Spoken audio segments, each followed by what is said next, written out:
Listen, there is a specific kind of silence that haunts the plains of the Midwest. A heavy, suffocating quiet that doesn't come from the absence of wind, but from the sudden, violent death of a 1,000-horsepower engine in the middle of a turning row. It was late April, that crucial, breathless window where the soil is finally warm enough to receive the seed, but the threat of a week-long spring deluge looms on the western horizon like a leaden curtain. Silas Thorne sat in the leather-wrapped, climate-controlled cab of his brand-new flagship tractor, a machine that cost more than his father's entire farm, watching the digital displays flicker and die. The hum of the electronics, the glowing icons of GPS guidance and automated depth control, all of it vanished into a black void, leaving him staring at a reflection of his own panicked face in the glass. Across the gravel road, the corrugated metal building that had housed Miller's Precision Diesel for 60 years sat like a tombstone. The double-wide bays were padlocked, the open neon sign was shattered, and the man who knew every heartbeat of a diesel pump had been gone for 6 months. For 6 decades, that shop had been the heartbeat of the county, the place where miracles were performed with a ball-peen hammer and a keen ear. But today, in the heat of the planting rush, it was just a hollow shell, gathering dust, while Silas's mechanical marvel turned into a $750,000 paperweight in the black dirt.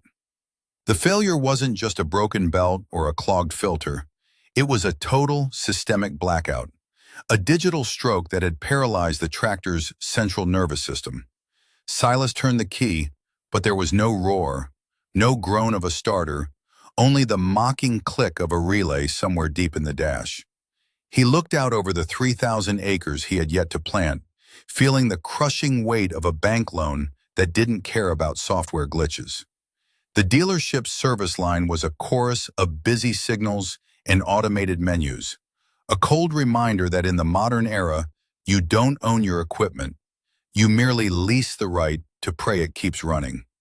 When he finally got through, the voice on the other end was young, detached, and utterly helpless, explaining that the proprietary software was locked out by a server error 3 states away, and that a technician couldn't be dispatched for at least 48 hours. The irony was a jagged pill to swallow. As the clouds bruised from purple to a deep, sickly green, signaling the storms that would surely wash out his fields by morning, Silas looked at the heavy iron wrench sitting on his floorboard, a tool that meant nothing to a machine governed by lines of code it couldn't even read. He wasn't the only one. Across the county, the radios were crackling with the same desperate story as tractor after tractor from the new fleet began to brick, victims of a synchronized failure that the high-priced corporate engineers hadn't seen coming. Elias Miller hadn't just fixed tractors, he'd translated them. He could tell you a bearing was failing 3 miles before it seized, just by the way the vibration felt through the steering column. He was the man who kept the 4020s and the 4440s screaming through the night when the world seemed to be falling apart. But when he locked those doors for the last time, the town thought they were moving into a better, brighter future of efficiency and automation. They were wrong. As the first heavy drops of the April rain began to splatter against the windshield, Silas realized that the efficiency he'd paid for was a ghost, and the only man who could have exercised it was currently sitting on a porch 5 miles away, watching the world move on without him. The humiliation of being stranded in his own field, surrounded by the most advanced technology on Earth, while being completely impotent to move a single foot, was a bitter realization of how far they had strayed from the mechanical honesty that had built these farms. Every farmer in the valley was now looking toward that empty shop on the corner, remembering the smell of old gear oil and the sound of a man who didn't need a laptop to tell him why a machine had lost its soul. The rain didn't just fall, it arrived like an eviction notice, a cold, rhythmic drumming on the roof of the cab that sounded like a countdown. By the time the dealership's service van finally skidded to a halt at the edge of the field, the topsoil had already turned into a slick, treacherous slurry of black gumbo. A young technician stepped out, draped in a pristine yellow poncho, clutching a ruggedized laptop as if it were a holy relic that could somehow command the dead iron to rise. Silas watched through the rain-streaked glass as the kid struggled to find the diagnostic port, his fingers fumbling in the shadows of the steering column while the wind whipped the door against its hinges. When the screen finally flickered to life, it wasn't a solution that appeared, but a spinning loading icon that seemed to mock the urgency of the season. The technician's face went pale under the glow of the LCD. The dealership's proprietary server, the digital brain that authorized every repair, was officially unresponsive. Because of a localized data outage caused by the very storm front moving in, the tractor was effectively locked in an electronic coma.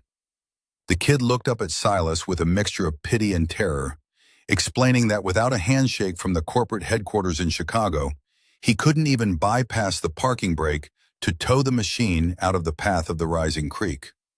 The pressure began to mount like a physical weight on Silas's chest when his foreman, a grizzled man named Miller, no relation to the old mechanic, but possessing the same hard-edged pragmatism, pulled his pickup alongside the paralyzed tractor. Caleb didn't offer any words of comfort.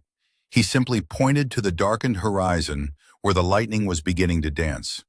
They had 48 hours before the insurance window for the primary crop closed, and if they didn't get the seed in the ground before the fields became a lake, the bank would be calling in the note on the entire operation by October.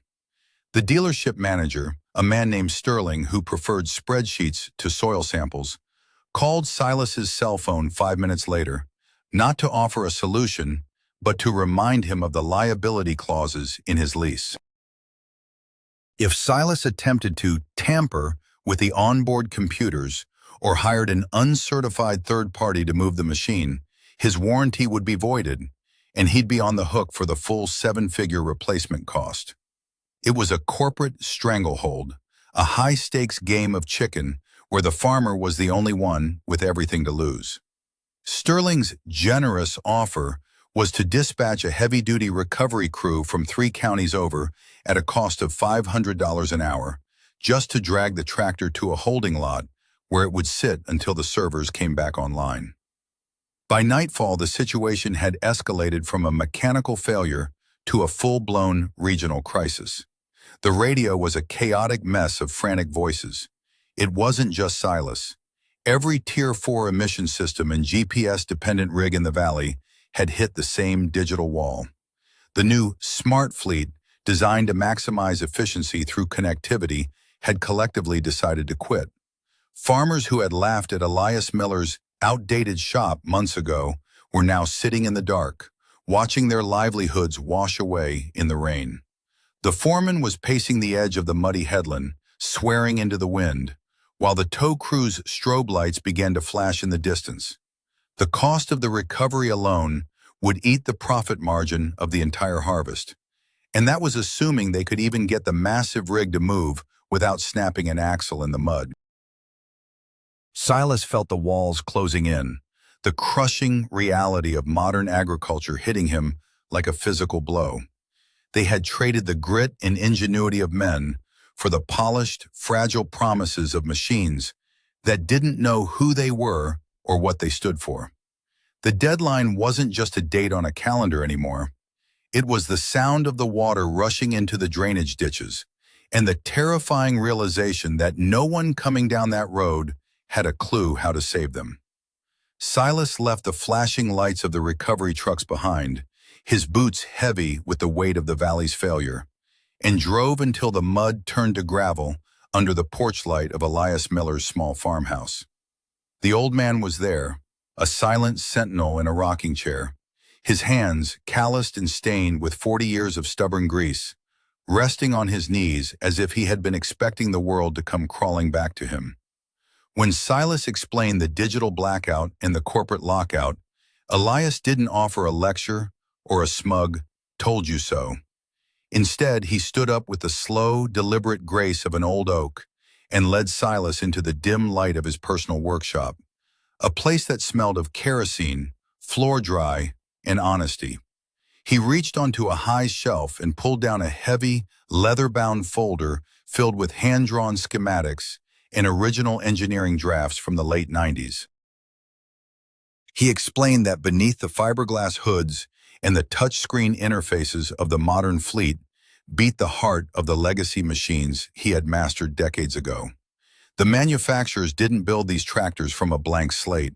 They layered millions of lines of code over old, reliable iron. And that iron had secrets that no software update or cloud-based server could ever truly erase. Elias pointed to a specific hydraulic block deep within the belly of Silas's machine, a secondary manifold that the new generation of technicians weren't even trained to recognize because it shouldn't technically exist.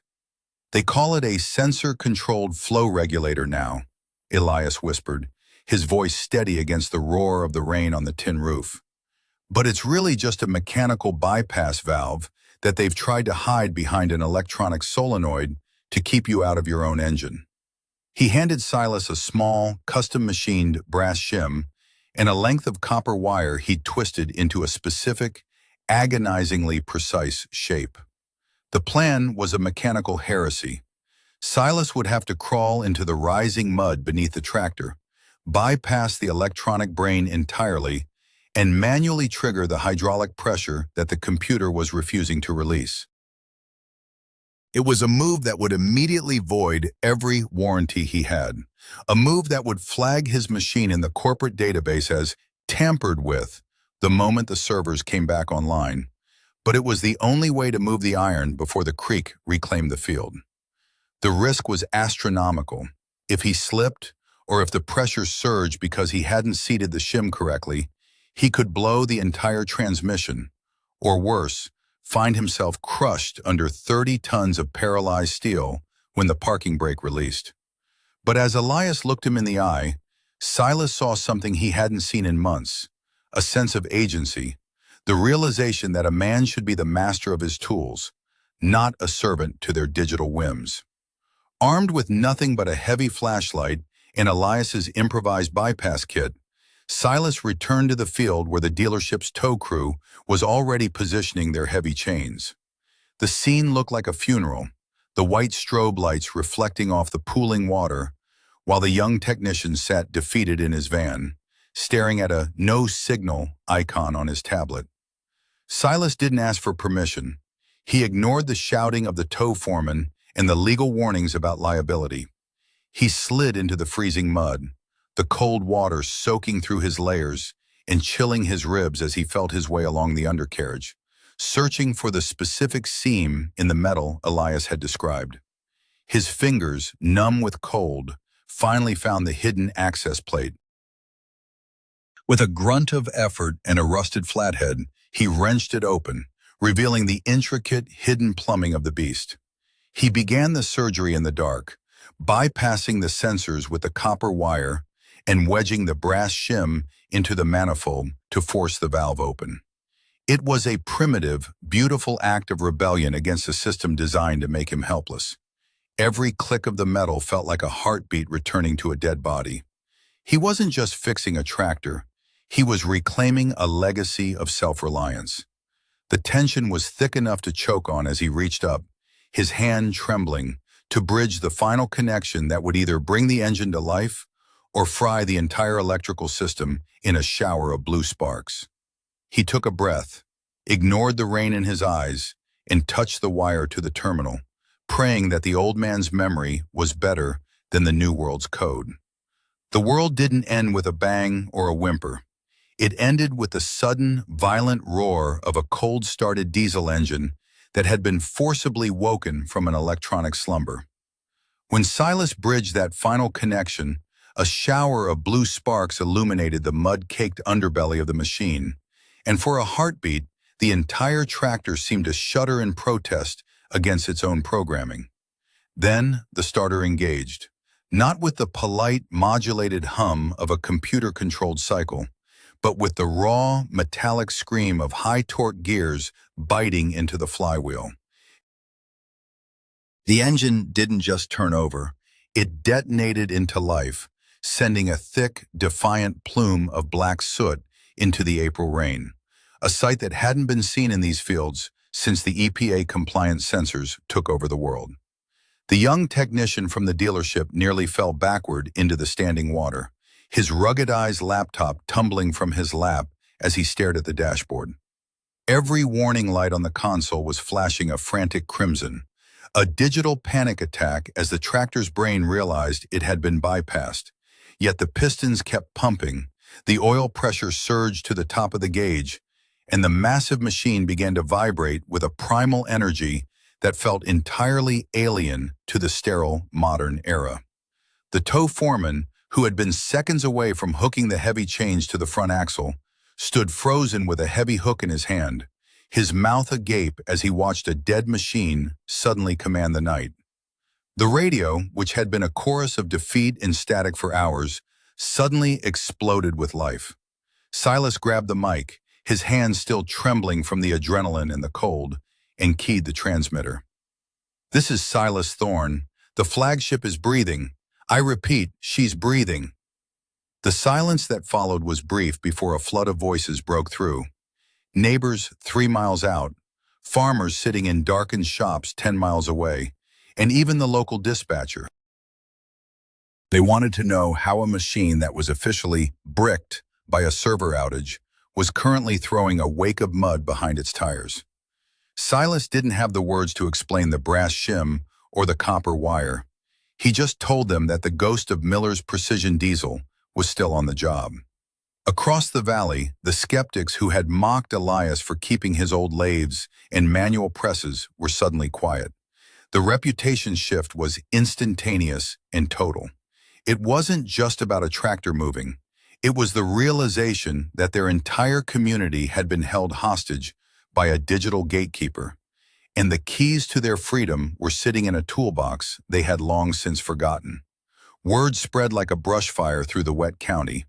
Silas wasn't just moving, he was engaging the four-wheel drive and dropping the planter into the dirt, defying the dealership, the rain, and the very logic of the 21st century. By the time Silas reached the end of his first half-mile pass, a small convoy of trucks had gathered on the gravel road at the edge of the field. These weren't the corporate suits or the tow crews. These were the men who had spent the night staring at bankruptcy.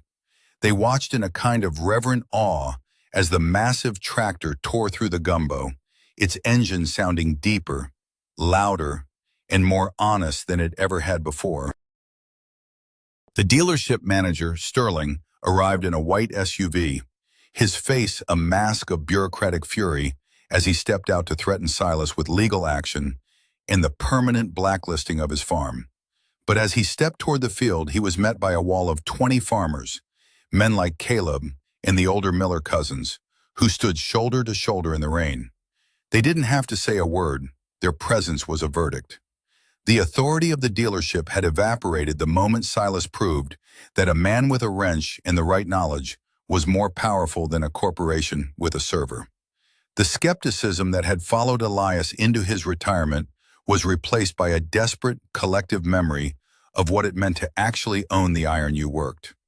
As Silas turned the tractor at the headland, the headlights sweeping across the crowd of witnesses, he saw the young technician quietly packing his laptop away, looking not at his screen, but at the mud-covered farmer who had just done the impossible. The obsolete mechanic hadn't just saved a crop, he had ignited a rebellion. And for the first time in 60 years, the town realized that the most important man in the county wasn't the one who sold the machines, but the one who knew how to make them listen. By the time the sun cracked the horizon on that Friday morning, the silver mist was lifting off the black earth, revealing 3,000 acres of perfectly rowed soil that by all the laws of modern corporate engineering should have been empty and drowned. Silas sat on the tailgate of his pickup at the edge of the headland, his clothes stiff with dried mud, and his hands stained a deep, permanent black from the hydraulic fluid and the copper bypass he'd rigged in the dark. The dealership's flagship tractor was idling nearby, no longer a high-tech marvel of proprietary code, but a workhorse that had been beaten into submission by a man who refused to be told no by a server in another time zone. Sterling, the dealership manager, never did file those lawsuits. He couldn't afford to. When every single farmer in the county showed up at the dealership's gates that morning, not with anger, but with a quiet, terrifying unity, the message was clear. They weren't there to buy new paint or sign more restrictive leases. They were there to demand the release of the diagnostic keys. The rebellion Silas started in the mud had become a mandate across the tri-state area. The unauthorized repair wasn't a crime. It was a reclamation of the American farmer's soul, a declaration that the person who sweats over the land has the absolute right to understand the iron that turns it. The most beautiful sight, however, wasn't the rows of corn or the retreating service vans, but the small, flickering neon sign that hummed back to life that evening at the corner of the county road. Elias Miller didn't make a grand announcement, and there was no ribbon-cutting ceremony. He simply walked out to his shop, unlocked the heavy padlocks, and began the slow process of sweeping out the dust. Silas was the first one through the door, handing back the brass shim and the copper wire like they were pieces of a sacred text. Elias didn't say much. He just laid them on his workbench next to a micrometer that had seen half a century of service. The old man looked at Silas, and for the first time, the weariness in his eyes had been replaced by a quiet, burning pride. He knew that for 60 years he had been more than a mechanic. He had been a guardian of a certain kind of freedom, a way of life that values the grease under a fingernail more than a line of code on a screen. The shop wasn't just open for business, it was open for a new generation of apprentices. Silas realized then that the tragedy wasn't the shop closing. It was the town almost forgetting why they needed it in the first place. The modern world had tried to make them obsolete by making them helpless. But they had learned the hard way that true efficiency is found in the ability to stand on your own 2 feet when the lights go out and the clouds begin to roll in. As the weeks passed and the first green shoots began to pierce the soil, the story of the digital blackout became a legend told over coffee at the local diner, a cautionary tale about the fragility of progress and the permanence of skill. The lesson was etched into every furrow of the valley. Technology is a wonderful servant, but a cruel and fickle master. To own a machine is to understand its heart, to respect the iron enough to learn its language, and to never, ever let someone else tell you that you don't have the right to keep your own legacy running. The silence that had haunted the plains was gone, replaced by the healthy, rhythmic thrum of engines that were no longer just tools of a corporation, but extensions of the men who drove them. Silas still used the GPS and the automated monitors when they worked, but he never went into a field again without a heavy wrench and a piece of Elias's copper wire tucked into the door pocket of the cab. A small, humble insurance policy against a future that prefers to lock doors rather than open them. He had learned that a farmer's greatest asset isn't the horsepower in his engine or the data in his cloud, but the grit to reach into the dark and fix what's broken with his own 2 hands. It was the return of the master mechanic, the return of a town that looked after its own, and the final realization that no matter how much the world changes, the soil always remembers who stayed to fight for it. This wasn't just a story about a broken tractor. It was a wake-up call for an entire industry that forgot the value of a man who knows his trade. We've traded our independence for a convenience that can be switched off at a moment's notice. But as long as there are shops like Elias's and farmers like Silas, the spirit of the American machine will never truly be silenced. The real power didn't come from the dealership server. It came from the dirt, the grease, and the refusal to let a 60-year legacy fade into the shadows of a corporate cloud. The shop light stays on tonight, and for the first time in a long time, the farmers of this county can sleep soundly, knowing that if the world breaks again tomorrow, they've got someone who knows exactly how to put it back together. It's a reminder to us all that the old ways aren't just memories. They're the foundation we stand on when the new ways fail.